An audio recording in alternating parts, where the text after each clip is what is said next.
何人在此？原来是陆世子。滚出去！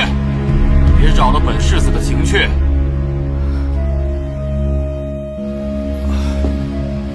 例行公事，还望世子恕罪。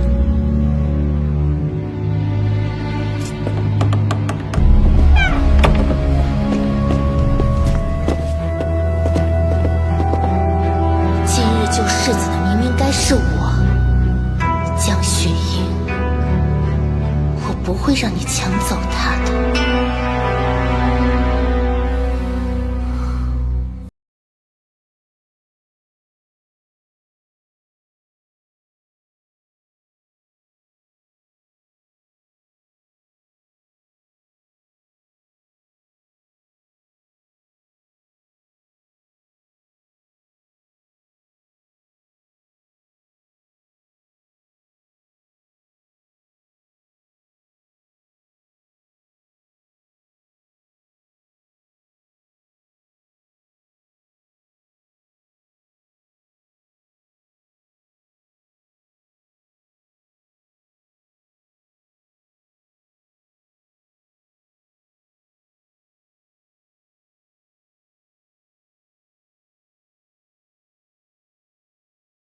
那人可抓住了？属下无能，我们赶到金武坊的时候，让他给冲乱跑了。金武坊，陆军行的那个金武坊，他可在里面？他在包厢里寻欢作乐。巧合，可惜的不系巧合。给我看紧陆军行。是。今天世子对江雪莹的态度与之前明显不同，他不过是站着近水楼台而已。我不烧这把火，郡王府不是这么好进。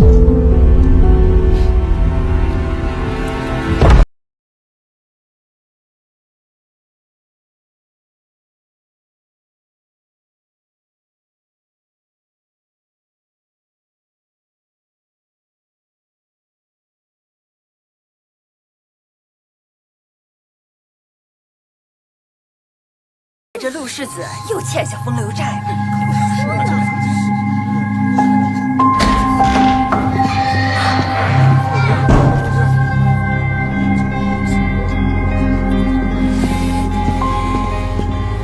起来。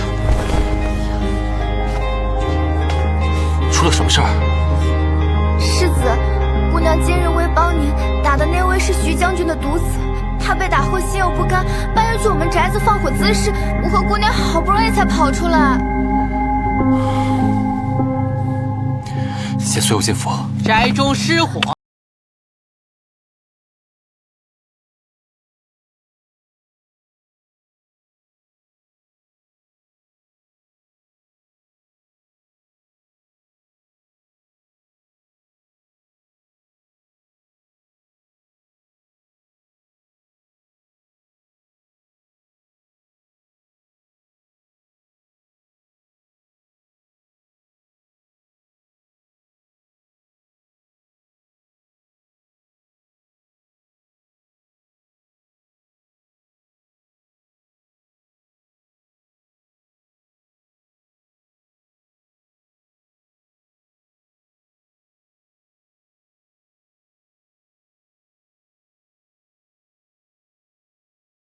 你还能去哪儿？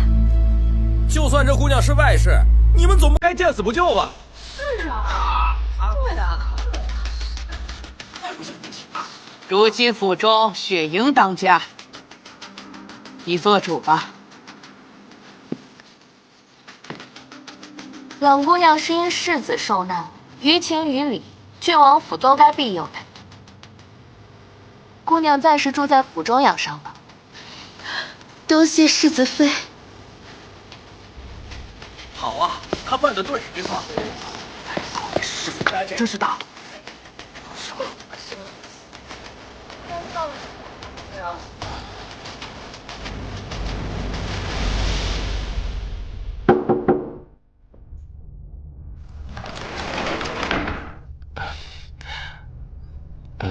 今天谢谢你，让他们暂时留于府中。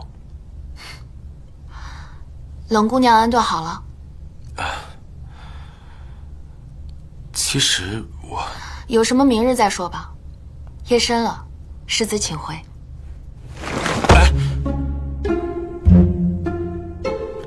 其实我跟他不是你想的那样。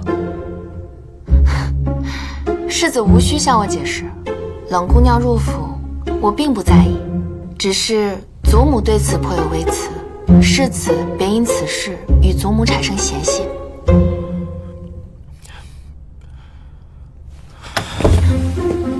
哎，你这是做什么？今夜，我与你睡。世子此前因为冷月姑娘时常不在府中，如今她入了府，你倒要与我睡？陆君行，你今日伤的是身子还是脑子啊？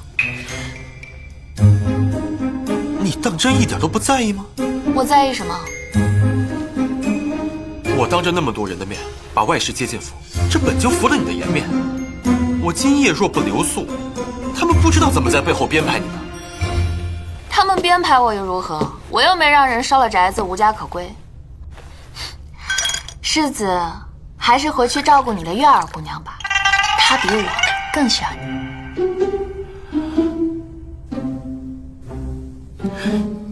好，我走便是，我就多约过了。哎，世子，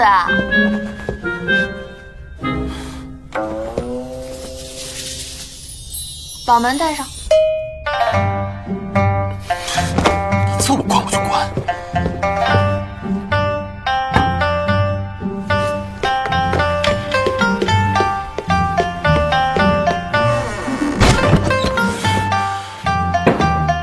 江雪莹，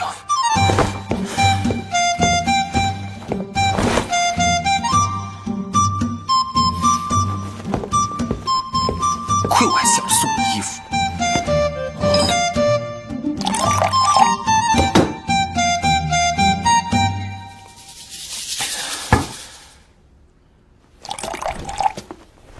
世子，你刚受了伤，怎么还喝酒啊？好，无碍。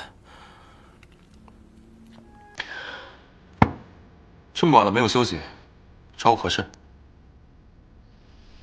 月儿一直在给世子添麻烦，心里过意不去。你我之间不必说这些。你没了住处，也都是因为我。这不算什么。你知道的，我心中一直有你。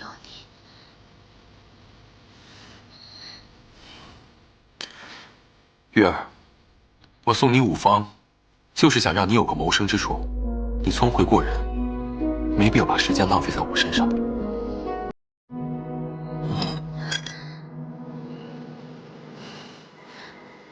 无论世子怎么想，月儿都愿一直伴您左右。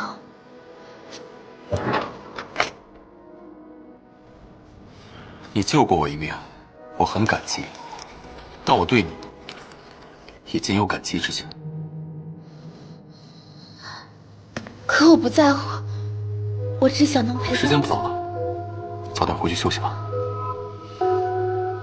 是，那我先回去了，你也少喝点。这是江雪莹的那件衣服。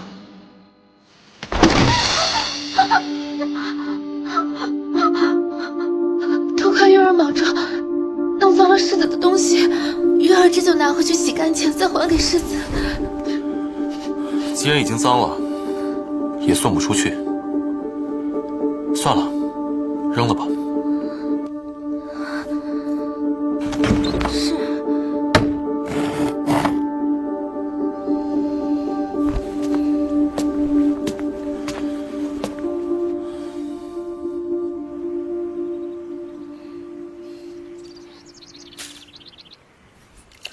姐姐。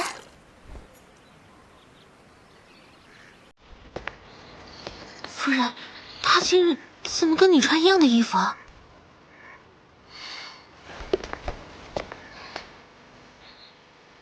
月儿特地来向姐姐道谢，谢谢姐姐的好心收留。妹妹不必谢我，要谢也该谢世子。世子确实对玉儿体贴，还特意为我置办了新衣。我见这款式与姐姐的相似，更是喜欢了。这哪里是相似，分明是同一款。春梅，就算是同一款，姐姐穿的这件尽显温婉贤淑，妹妹没有姐姐的气质。不过世子说，倒也偏爱我这份清新灵秀。冷月姑娘在这府中尚未有名分，这一声声姐姐叫的倒是顺口，也不怕旁人听了会笑话。可是因为妹妹穿了和你一样的衣服，惹世子妃不痛快了。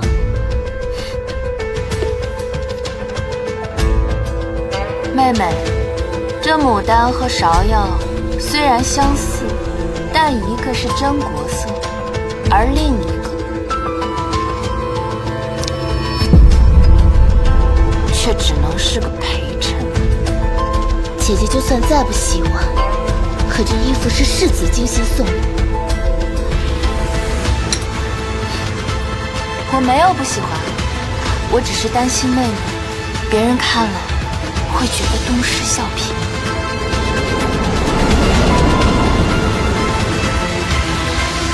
世子妃，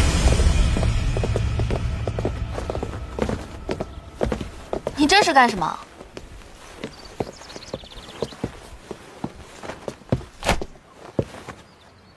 看不出来吗？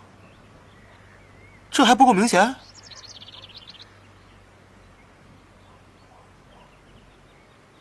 世子是来看牡丹和芍药谁开得更好吗？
我还给你买了件更好看的，还给你配了相应的发簪和耳坠，乔乔可喜欢？过来呀，瞧瞧。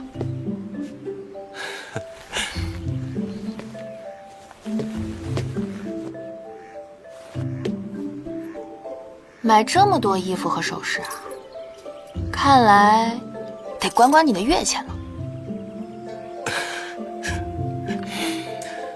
世子妃消气便好。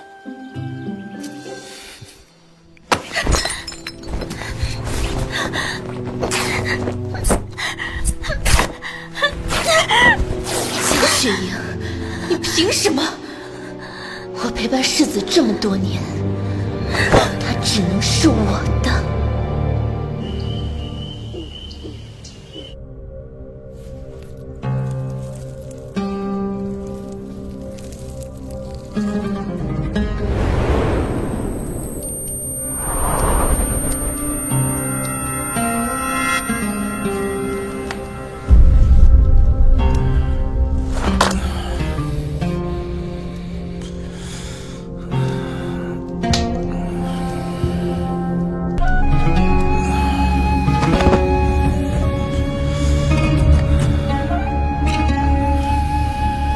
世子累了吧？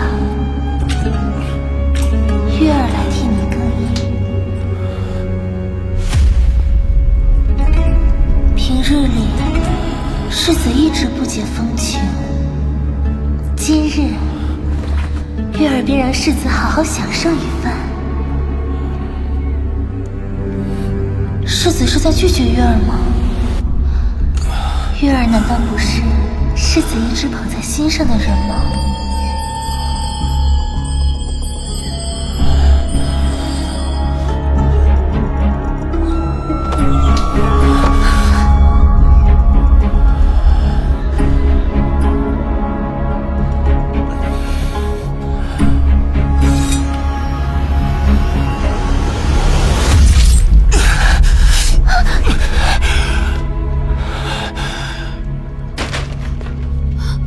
谁？陆君行，你怎么了？你干什么？啊！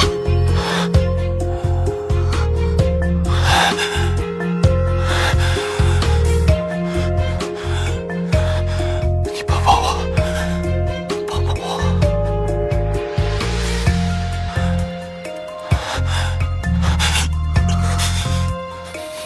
你中毒了，我去给你配药解毒。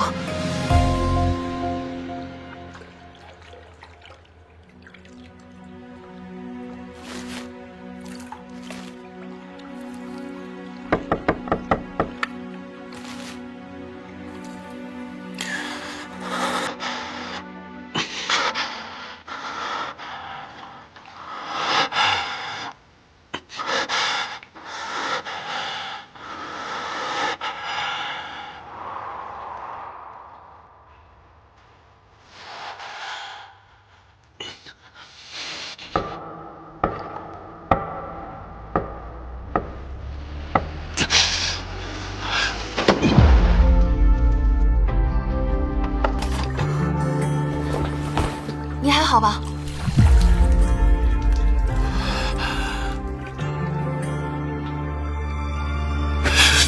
宿命的选择，坠入梦魇那一刻，在漩涡里挣扎着，刺破世人的夜色。谁记得眼里最痛的底色？伤痕着不如歌，踏碎蹉跎，天高海阔，我们肆意生长，紧靠着，梦如火，命如歌。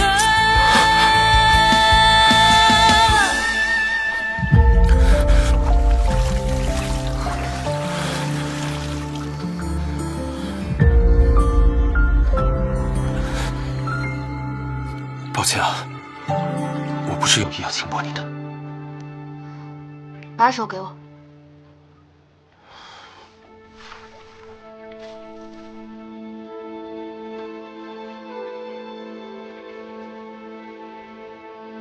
谁给你下的药？冷月，他不是你的外室吗？你们俩还需要这些？他与我有救命之恩，我对他都有照顾，就被人传上了外室。那为何不成亲？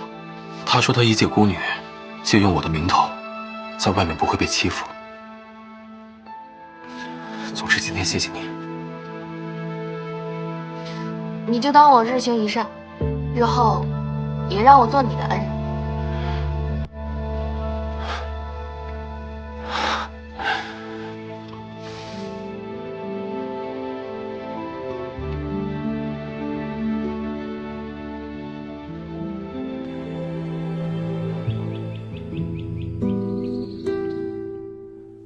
去查一下冷月的底细，我觉得他和之前救我的人大不相同。是。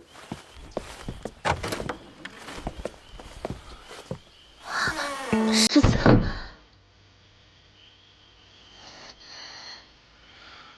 真是没有想到啊，你居然会用这种手段来对付我。世子，你在说什么？月儿也不知道为何会这样。灵犀香，西域一种催情香。不过，现在书房的香炉应该已经换过了吧？世子，月儿这般倾慕你，怎么会用这种手段呢？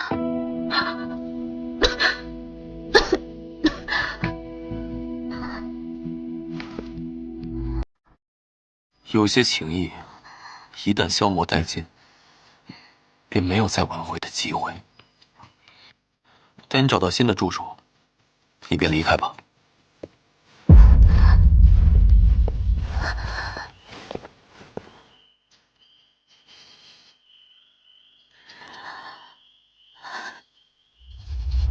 陆君行近来并没有什么异样，除了在郡王府，就是去五方喝酒。没有异样就是最大的异样。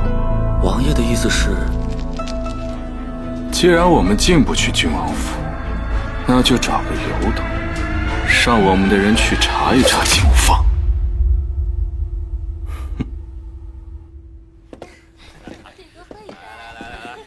世子，探子传信，沈经。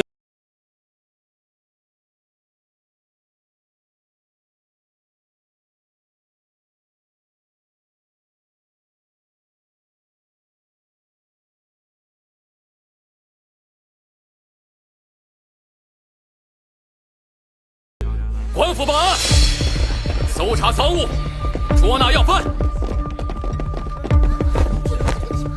看来这官差起疑心了，速去把新营官有关的证据全都转移走。是。我可没犯事儿啊。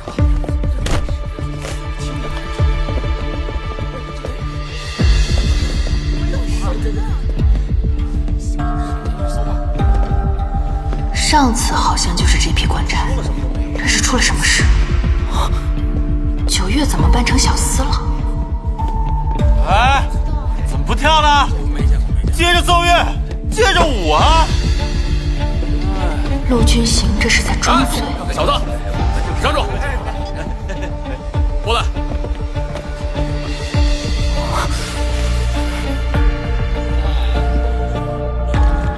哪人啊？说你呢，听不见吗？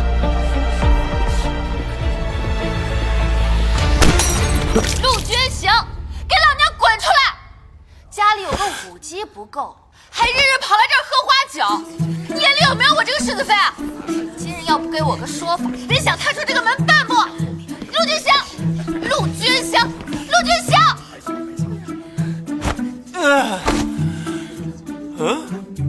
夫人，我没喝花酒啊！你不信你问他们，我这……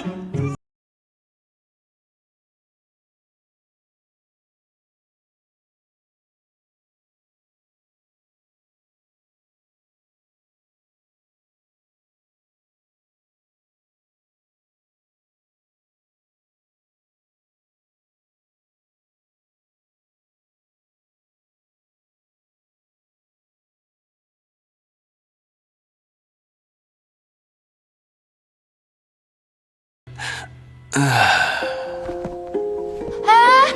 呀，官爷，别着急回去啊！要不，你抓几个舞姬回去审一审。告辞。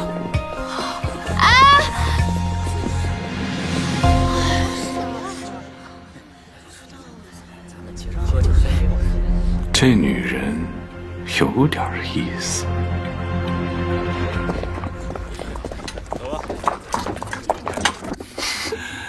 哎呀，这回世子妃汉妇的名声，怕是要传遍整个虞城了。我又不在乎。你怎么来五方了？你从郡王府支了笔银子给五方，我来看账，结果一进来就见你装醉，为9月打掩护。夫人聪慧啊，一进门便看出了门道，还不动声色地帮我遮掩，这等机敏，令我佩服。不过支账一事呢，等待时机成熟，我会将一切告知于你。倒也不必，你假装纨绔，又受伤又惹来官兵，想必定是做了什么危险之事。我可不想知道你的秘密。你是我世子妃，夫妻本就应该同甘共苦，福祸相依啊！呀，演戏还演上瘾啦！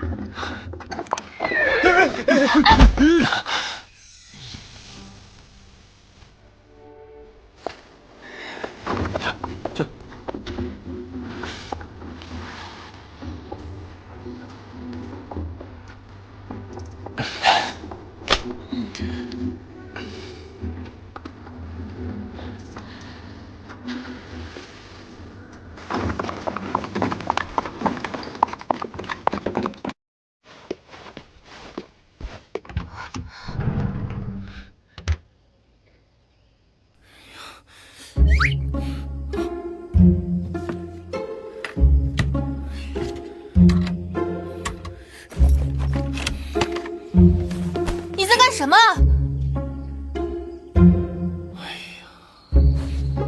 今日世子妃查账停了我的月钱，如今只能靠夫人贴补家用了。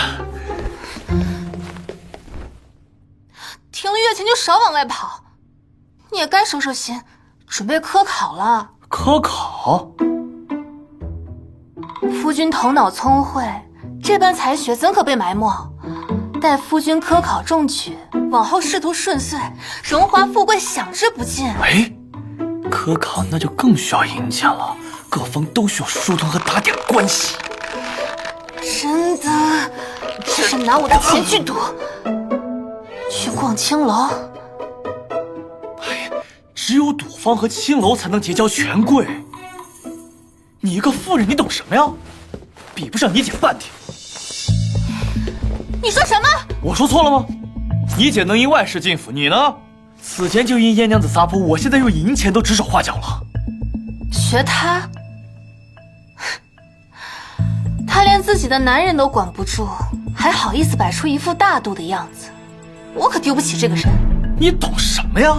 自打那武姬进府，世子可有留宿过一夜？反倒日日哄着世子妃，人家大度，换来的是夫妻和睦。夫妻和睦？冷月，你上一世不是挺厉害的，怎么进了府还不动手？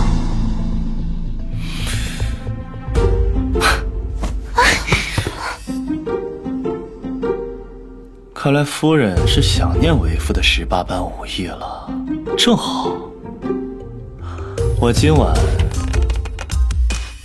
还有一招。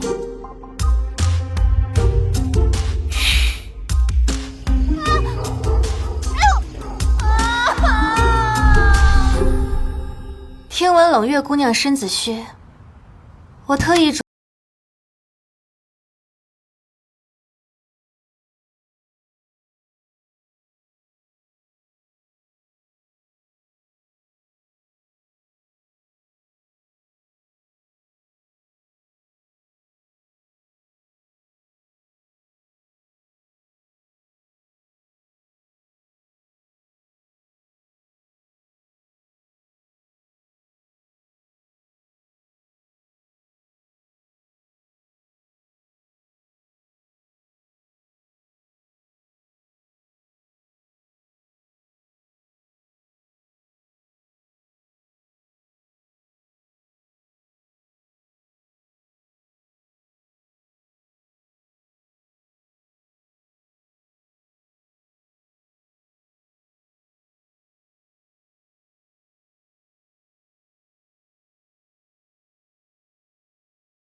老太君，这是长公主差人送来的回礼。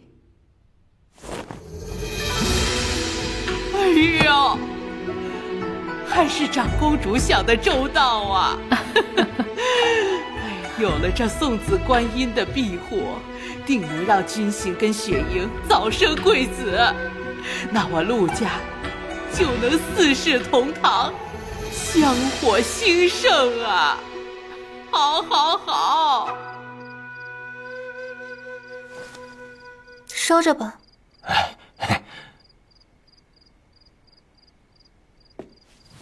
见过二爷。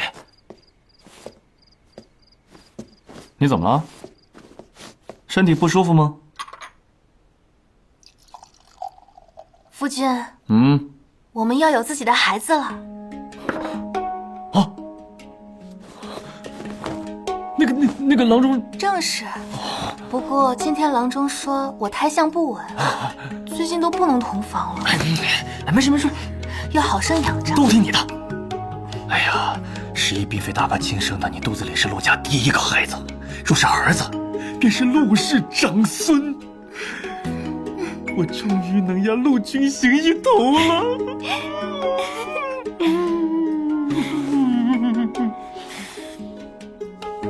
都说呀，喜鹊到，好运到。哎呀，你什么时候也给府上添个喜，让我也能抱上曾孙呢？祖母，这是您最爱吃的春笋。这孩子真是。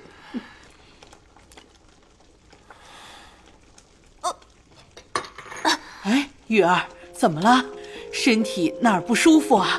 祖母，托您的福啊，玉儿已有了身孕，往后就要往家里添新丁了。哎，真的，玉儿有喜了！哎呀，菩萨保佑啊，菩萨保佑！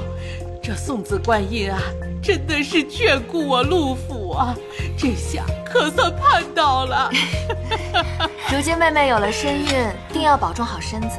我去请大夫，给妹妹开一些滋补的药膳吧。哎呀，对，还是雪莹想的周到。姐姐的好意我心领了，我已经找好了郎中，每3日为我请平安麦。祖母，不瞒您说，我这头一胎，心里既欢喜又紧张的，最近胃口实在不好，唯独想念姐姐亲手为我熬制的八珍汤。啊，雪莹还有这手艺？祖母放心，我如今长家，雨儿又是我妹妹，我定会照顾好她们母子的。那便辛苦姐姐亲手为我熬制八珍汤啦，别人做的，我实在是吃不惯呢。妹妹，你安心养胎便好。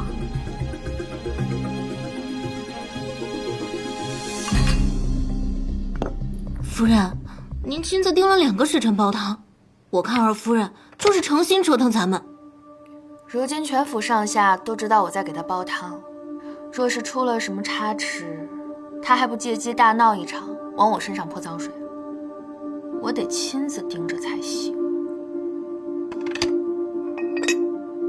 春梅，你去打听一下，她到底是哪天怀的孕，哪个大夫给她号的脉，越详细越好。是。没想到我的世子妃手艺这么好，还真是令人惊喜啊！哎，世子闲来无事，来我这儿说风凉话了。哎，祖母非催我过来找你，说人家二房都怀上了，叫我们也努努力。那要不你委屈一下，告诉祖母你不行。你怎么知道我没这么说啊？可祖母说啊，君行啊，你怎么不行啊？啊，雪莹也懂医术啊，要不你让她给你治治，有病得治。我看也得治一治。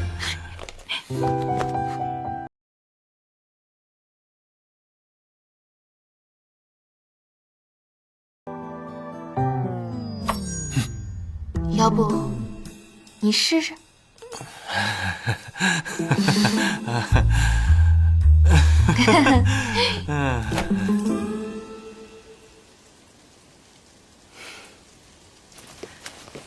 姐姐真准时啊，一刻不差的将汤送过来了。妹妹怀有身孕，我自是不应怠慢。我懂，姐姐这般上心，事事亲力亲为，是怕我使诈，借机害你。妹妹说的对。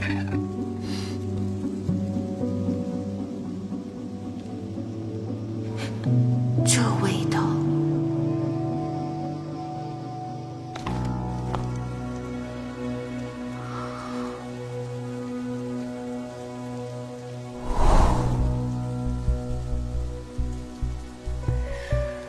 香囊中还有益母草，这这可是孕妇的禁忌之物。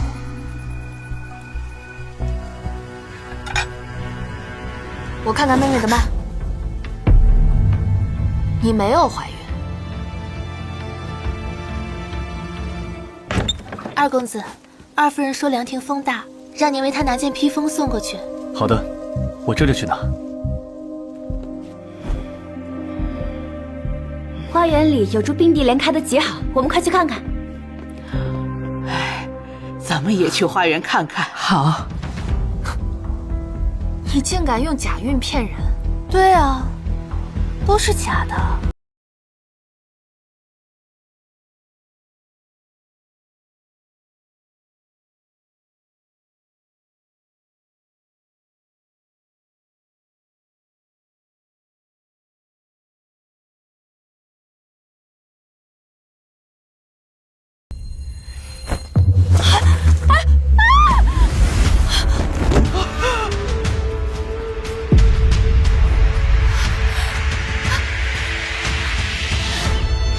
血，好多血！来人呐！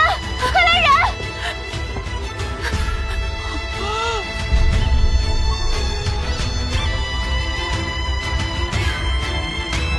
你如今在这府中被江雪莹处处打压，我与你联手又有何用？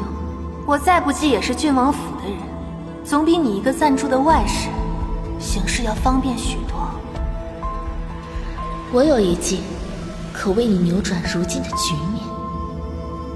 这西域药丸服下12个时辰后，会出现下体流血的情况，表面上与滑胎一模一样，只是会在脉象上露出破绽。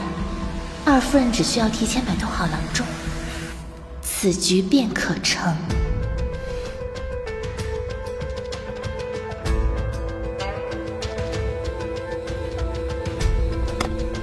买通郎中后，府内皆知我已怀孕，到时看到我流血，就会认定我小产。我已献计表明心意，剩下的便看二夫人了。放心，只要斗倒了江雪莹，世子自然是你的。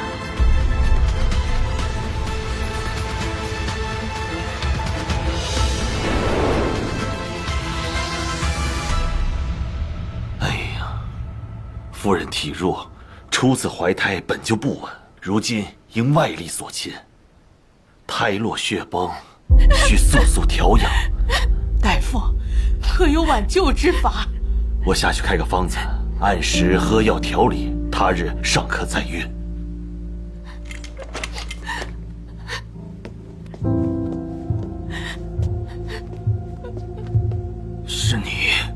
是你推了雨儿，才让她摔倒落红。你为什么要害我的孩子？我没有推他，更没有要害他。祖母，今日你也在院子里，你也看见了呀。雪莹，这到底是怎么回事？为什么要推雨儿？祖母，她根本就没有怀孕，都是她自编自语，污蔑我。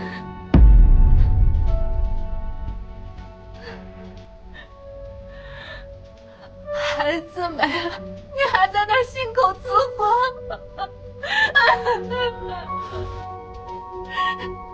祖母明鉴，原本我担心妹妹的身子，便让世子去请曾在太医院供职的徐太医过来，如今倒可以一查真假了。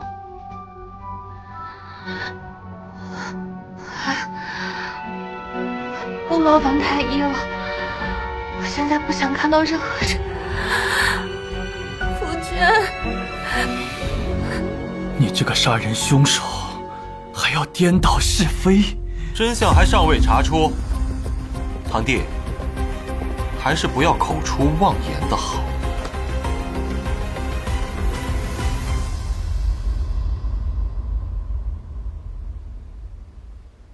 你们说，她刚刚滑胎流产了，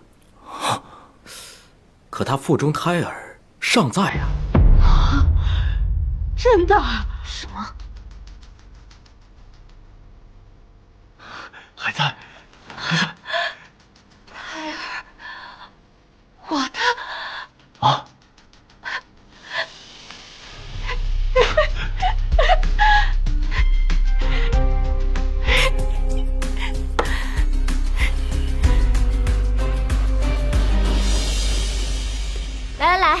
这些赏赐就都放在那边吧。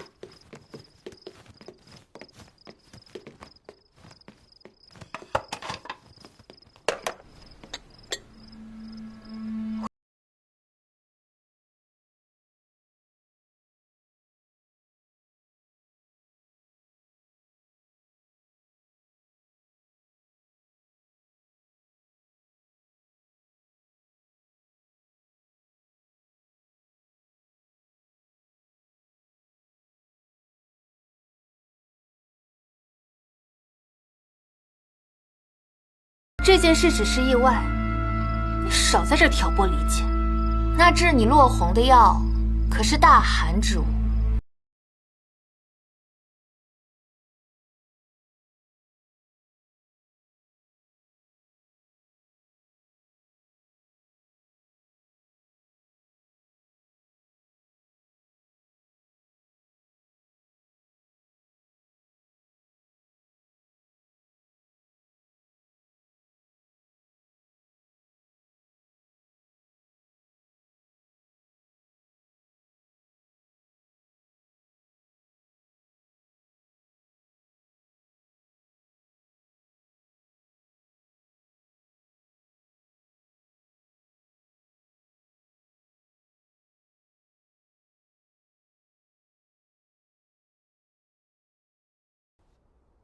二夫人叫我来何事？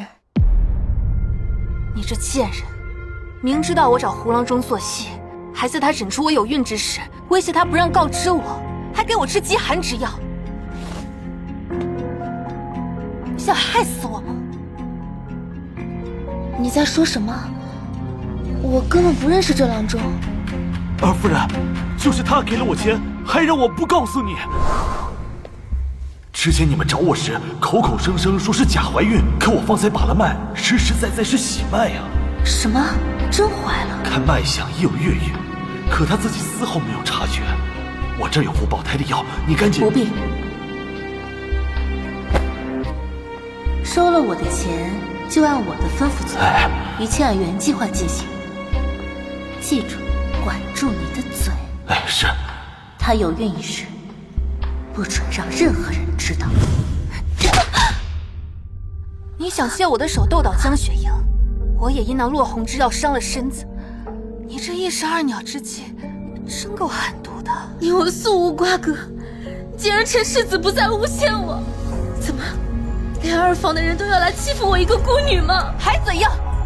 今日我好好教训教训你，让你知道欺负我的下场。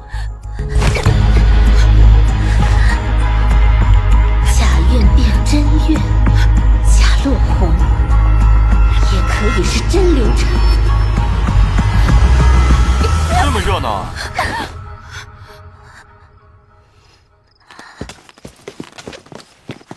世子，你可来了！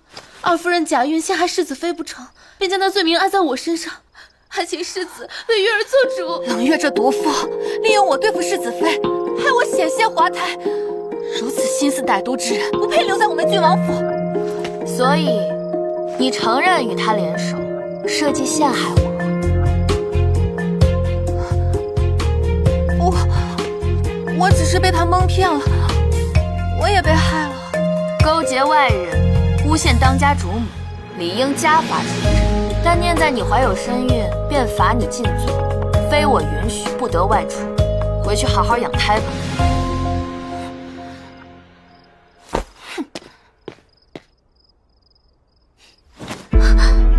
这里面有些银票，你回去收拾收拾，1个时辰内离开郡王府。世子，月儿是被冤枉的，是江雪莹和江雨儿诬陷我，是她容不下我。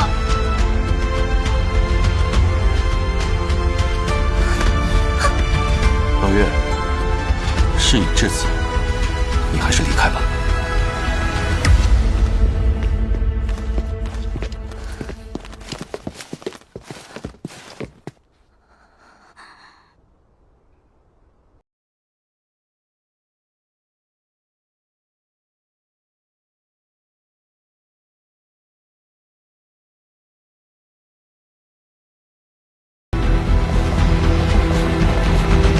你在做什么？你疯了！我是疯了，疯了又如何？陆君行，我与你相识数载，如今却被你弃之如敝履。我给你留了体面，是你不要。那晚，徐公子被他父亲禁足，压根就没出过房门。照这情形，你的宅子是你自己烧的吧？可是我只是想与你朝夕相处，这样也有错吗？你一直都在骗我，你根本就不是当年救我的人。我已经找到了当年的人证，你同我一样，都只是受伤的流民，所以你熟知当时的情况，利用这点来冒认我的救命恩人。原来你早就开始怀疑我。我送给那位姑娘的东西，却被你偷走了。我没有偷，是他自己丢在地上的。所以你并非是他。把玉佩还给我。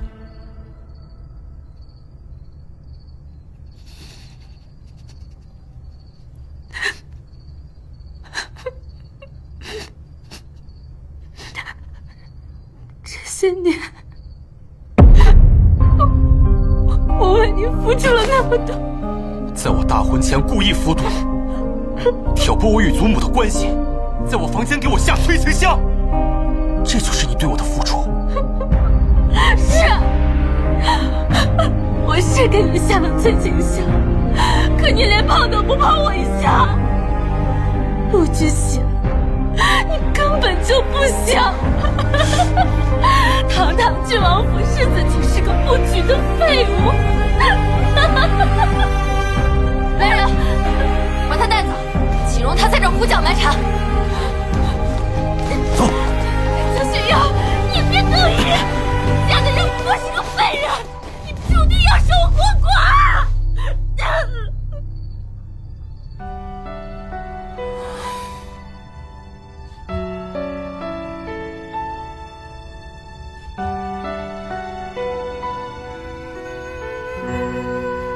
陆君行根本不行，你嫁的人不过是个废人，你注定守活寡。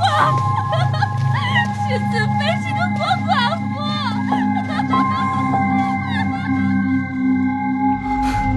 求陆家列祖列宗保佑我腹中胎儿平安顺遂。这可是我陆家的长孙，是我陆良的嫡子。你上次这么一折腾，差点害了我的孩子。是我一时大意了，你也跪下来拜一拜啊。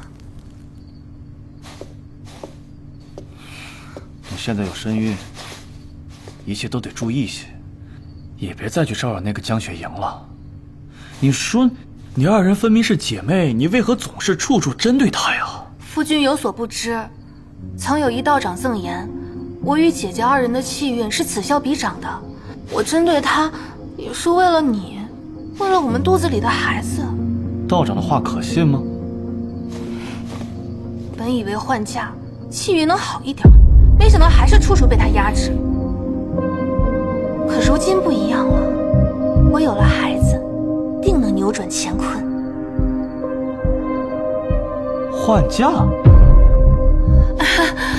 其实也不是了，本来就是你我婚约下定拜帖，是我爹心疼我，非要让我当什么世子妃，我不愿，最后还是嫁给夫君了。此话当真？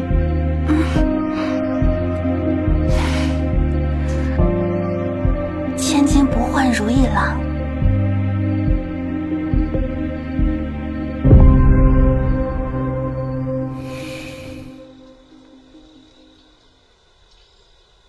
原来我早就认识陆君行。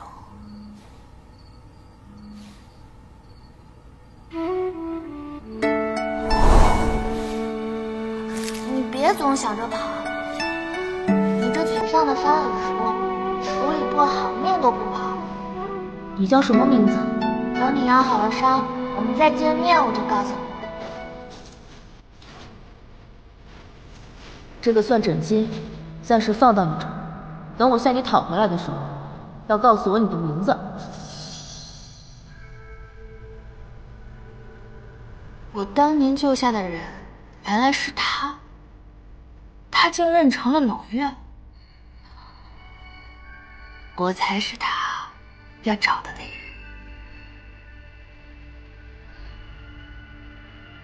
我还给你买了件更好看的，还给你配了相应的发簪和耳坠，乔乔可喜欢？原来我们之间还有如此别样的缘分。谁？睡了吗？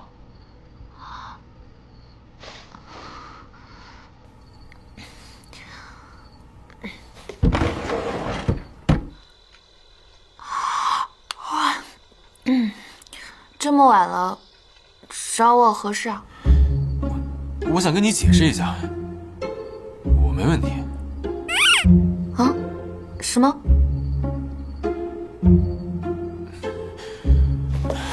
哎，这是我的床。我是说，我身体没问题。啊？只是对他不想。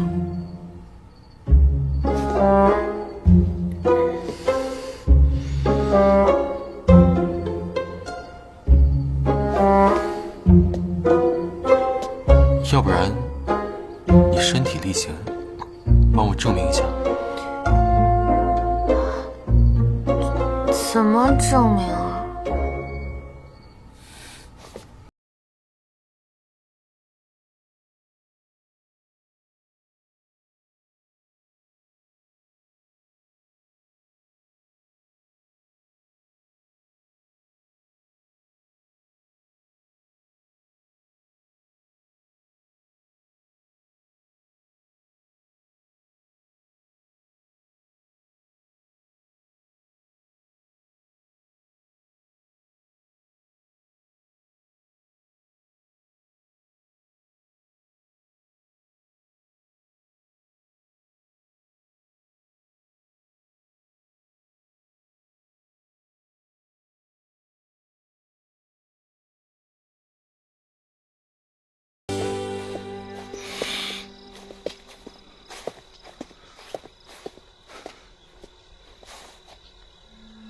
他们果然不同房。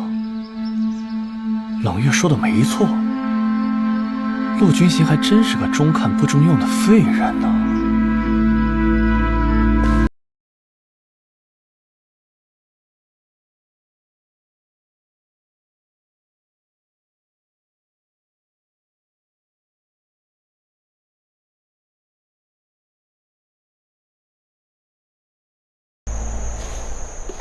小姐，小姐，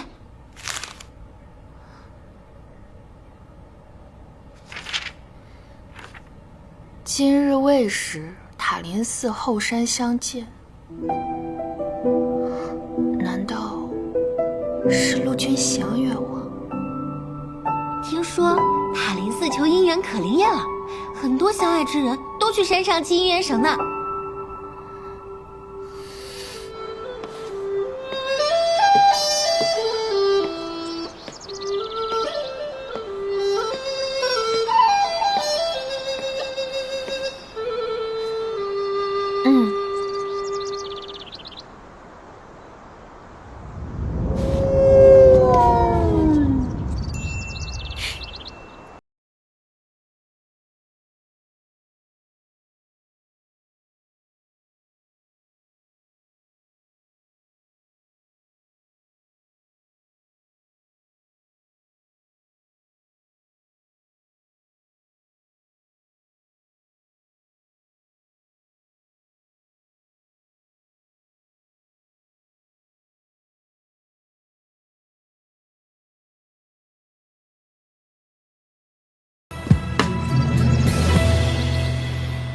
若非你二人换嫁，如今你早已是我妻。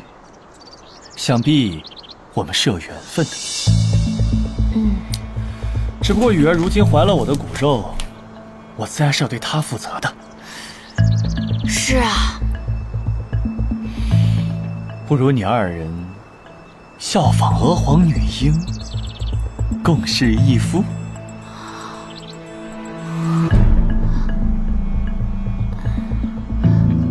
雨儿妹妹同意了。这种事我自然有办法说服她。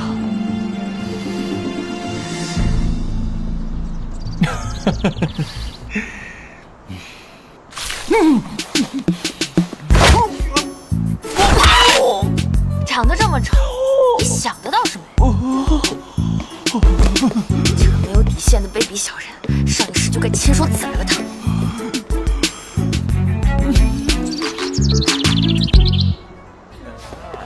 我将武方的经营权收了回来，以后这里便交给你了。啊？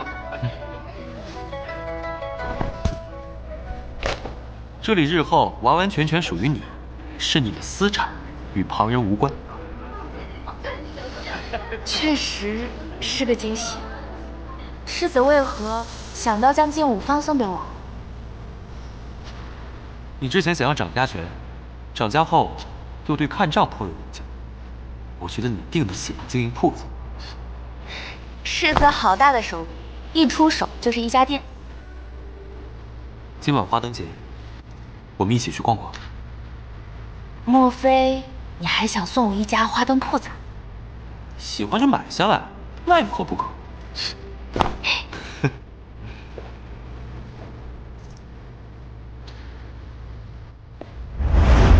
他平日一副纨绔模样，也不知是真荒唐还是装模作样。把他给本王叫上，本王倒要会会他。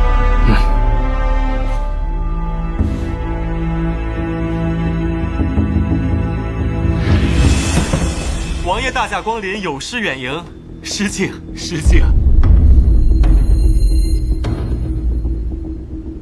王爷，这是怪在下招待不周。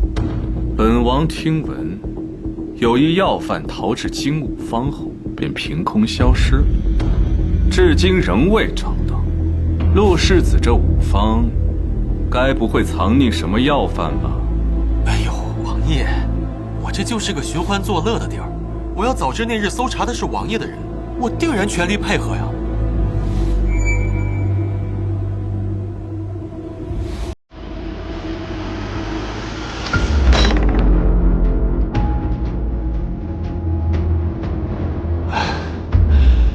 我也消消气。我最近从西域寻来了几位舞姬，舞跳的极好，我这就去给王爷安排。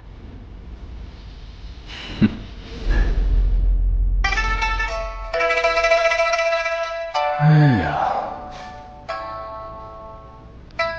这武当真妙极呀！难怪世子日日待在这武方。王爷您知道的，我呀对这舞文弄墨、打打杀杀的不感兴趣，就爱这美人在怀，逍遥自在。那世子当真乐不思蜀，对当年陆家军在信阳关全军覆没，对陆老将军战死也不在意。王爷为何突然提起此事啊？难道陛下想借当年之事敲打陆家？世子放心，本王必定会保住你的逍遥日子。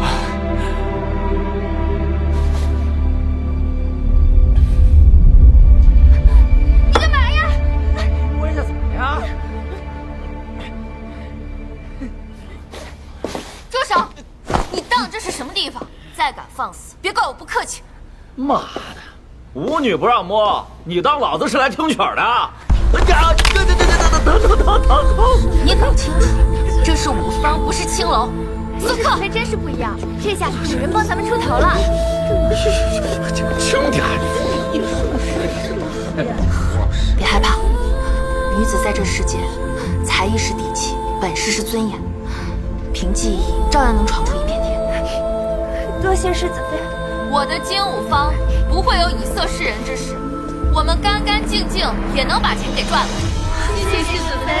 刚刚让大家受惊了，今日每一桌送一壶醉花酿，还望诸位以后多多关照。你说这金武方不以色示人，还能赚钱？